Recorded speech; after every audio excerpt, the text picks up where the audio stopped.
Copy, I've got eyes on the suspect. It's a cat on a robot vacuum. Hey, stop, off the Roomba. Coming up on the front doors. All right, let's go, buddy. Got you. You're done. Roomba secure.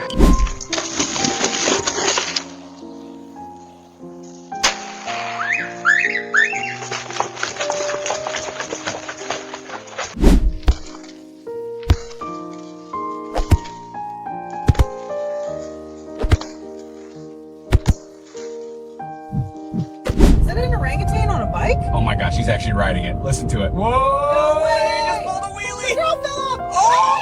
You alright back there? That ape is gone. Look at him go! How can I help you?